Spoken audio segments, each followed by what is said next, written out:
नहीं है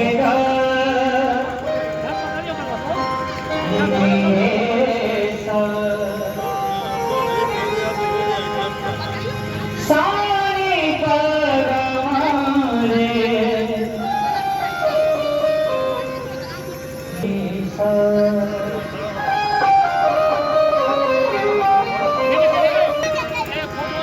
सजा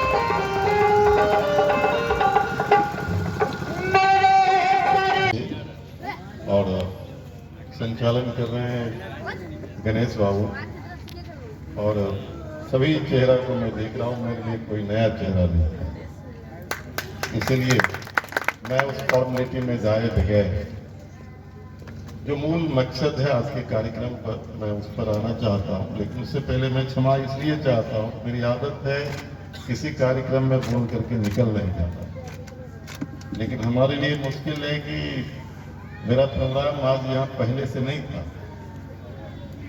कल 2 बजे दिन तक मुझे नहीं मालूम था कि मुझे यहाँ,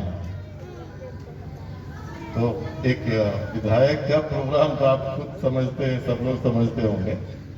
मेरा टाइम था और फिर एक टाइम था 5 बजे का भुसबर में, जहाँ मक्के प्राइवेट इंस्टीट्यूशन की, वैसे मैं इसके पक्ष में नहीं रहता, मेरी जो विचारधारा है वो प्राइवेट इंस्टीट्यूशन के पक्ष में नहीं है, लेकिन इसकी जरूरत है।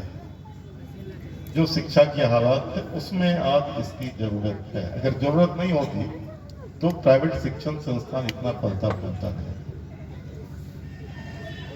इसीलिए जब भी कहीं विद्यालय खोलते हैं, प्राइवेट इंस्टीट्यूशन, मुझे बुलाया जाता है, मैं जाके शुभकामना देता हूँ और मुझे खुशी है, खास करके सकरा के तरुणिया में आपने विद्यालय खोला। आपको मेरी भाषा थोड़ा कठोर भी हो सकता है, जो भी हो, लेकिन सत्य यही है कि आप अगल बगल दौड़ाइए तो उसमें सबसे पढ़ाई लिखाई का कल्चर कमजोर हो सकता है। यद्यपि कुछ बच्चों को नौकरी मिली है, मुझे क्योंकि साइन कराने मेरे पास आते हैं कैरेक्टर सर्टिफिकेट पर तो देखते हैं, लेकिन अपेक्षाकृत जो है वो यहाँ का रेशियो बहुत कमजोर है, बहुत मजबूत है। दिलीप जी बैठे हुए हैं इनके इलाके का डॉक्टर साहब, तो मैं समझता हूँ कि विद्यालय खोलने का निश्चित तौर पर इस सकरा और अगल बगल के गांव के बच्चों को इसका लाभ मिलेगा। अब है कि 2 विद्यालय प्राइवेट इंस्टीट्यूशन खोलने के मकसद जो है आम तौर पर होता है उनका उद्घाटन में स्कूल उद्घाटन में नरेश जी बुलाया बहुत उम्मीद से हम, लेकिन मुझे अपनों से झगड़ने में देर नहीं लगती है। अगर कहीं से भी दिल के किसी कोने में होगा कि हम इसको व्यवसाय के रूप में खोले हैं तो 1 साल के बाद ही झगड़ा शुरू हो जाएगा। लेकिन मेरा मानना है कि क्योंकि अब इनके पास जो हम सुने हैं किसी चीज की कमी नहीं है, तब पैसे की लालच नहीं होगी और शिक्षा से ये जुड़े रहे हैं, जिसकी जानकारी मुझे पहले नहीं थी। अभी सीताराम बाबू जब बोल रहे थे तब पता चला वो कब खोले विद्यालय, उस दौर में खोले, तो इसीलिए शिक्षा से इनका एक सरोकार रहा है। इसीलिए मैं समझता हूं कि शिक्षा जो है इंस्टीट्यूशन जो है एक सेवा के रूप में इन्होंने खड़ा किया होगा, और इस रूप में अगर खड़ा किया तो मैं इनको बहुत बहुत बधाई देता हूं और शुभकामना इनको देता हूं। अनामिका जी को भी शुभकामना देता हूं, क्योंकि डायरेक्टर इस विद्यालय का इन्हीं को इन्होंने नियुक्त किया है। तो डायरेक्टर जब नियुक्त किए हैं तब तो आपके राजनीतिक तौर पर जो है आगे का मोटी काम खत्म है, क्योंकि आपकी समझ है कि हम सेवा दें, तो प्राइवेट इंस्टीट्यूशन में डायरेक्टर को पूरा टाइम देना पड़ता है। हमारे कई मित्र, आपको पता होगा, ग्रीन वैली स्कूल कोई छोटा काम नहीं है। विद्यालय का मतलब सिर्फ ये नहीं है एक शिक्षा देना। सही, कई वक्ताओं ने बताया, अपनी बात को रखते हुए कहा कि विद्यालय का असल जो मकसद होता है चेतना का, शिक्षा का मतलब यही है। शिक्षा का मतलब ये नहीं होता है कि नौकरी, किसी को खड़ा कर दीजिए, नौकरी पाने लायक बना दीजिए, ये मतलब नहीं होता। शिक्षा का मतलब होता है डॉक्टर बाबा साहेब भीमराव अंबेडकर, जिसके बारे में विजय जी ने चर्चा किया, वो अपने एक शब्द में, कोटेशन में, कि शिक्षा चेतना के स्तर को बनाता है, निर्माण करता है, गढ़ता है, और जो शिक्षित होता है वो दुनिया को समझ पाता है। और दुनिया को समझने का मतलब ये नहीं है कि सिर्फ दुनिया को देखना। दुनिया को समझने का मतलब होता है कि एक शिक्षित व्यक्ति के लिए ये विकास के रास्ते पर हमारा देश, हमारा मुल्क, हमारी दुनिया कहाँ जा रही है।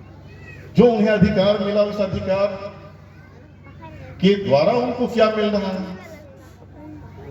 अब जस्ट बाबा साहेब भीमराव अम्बेडकर ने क्यों ये बात कहा कि शिक्षित बनो, और शिक्षा वो चीज है जो पीने के बाद आप दहाड़ सकते हैं, गरज सकते हैं, कोई आपको रोक नहीं सकता। वो इसीलिए शिक्षा आपको बताता है कि आपका शोषण कौन कर रहा है, शोषण के औजार क्या है। और जब जैसे डॉक्टर साहब को अगर जांच कराते हैं, मालूम हो जाता है कि बीमारी क्या है, निमोनिया है कि टाइफाइड है, क्या बीमारी है, अगर ये मालूम हो जाता है डॉक्टर को, तो बस इलाज उसका हो जाना है। उसी तरीके से दुनिया के अंदर और समाज के अंदर जो बाकी बहुत सारी बात है मन में, लेकिन समय कम है और हम आते ही रहते हैं। मुझे लगता है कि जब अगली बार कोई फंक्शन करेंगे, एनुअल फंक्शन आज के दिन ही करेंगे, तो जब करेंगे तो अगली बार 2-4 दिन पहले हमको बता देंगे, तो हम पूरा टाइम लेकर के आएंगे, तो बैठ करके खूब बढ़िया से विस्तार से हम लोग बात। मैं अपने विकास के काम की शुरुआत किया नवसृजित विद्यालय को भवन बनाकर, और आप पता कर लें, ये तो पता करने की जरूरत, जनप्रतिनिधि आमतौर पर विद्यालय को भवन नहीं देते विधानसभा क्षेत्र में, जिनके पास जमीन लेकिन भवन नहीं।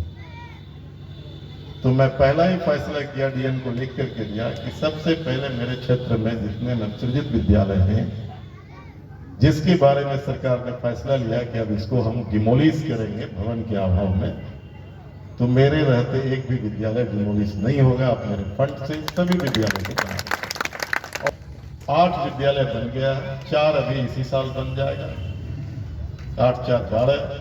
और जब मैं उस विद्यालय को फंड दिया तो सरकार भी इस विभूतिपुर को 5 विद्यालय का फंड दिया, तो 12 5 17, तब बचेगा 4 5, वो एक शासनाथ बना देंगे। ये मेरा है, हमारा भी वास्ता एजुकेशन से है। और अक्सर हुआ कि नहन हॉस्पिटल जो है वो बिना ड्यूटी किए हुए अपना तनख्वाह नहीं ले सकते, थोड़ा खटा लगा, क्योंकि हेल्थ डिपार्टमेंट में एक बड़ा खेल है, वो दिलीप जी को पता है, और वो खेल क्या, रोस्टर का, समझे। उसी खेल से मेरा झगड़ा है, वो पता ही नहीं चलने देगा कि उसकी ड्यूटी कब है, कहाँ है। खोजिएगा कल्याणपुर में तो बताएगा आज रोस्टर है, वहां गंगौली में खोजिएगा तो बताएगा कि नहीं, इनका तो टिकना नहीं है। तो हमने कहा नहीं,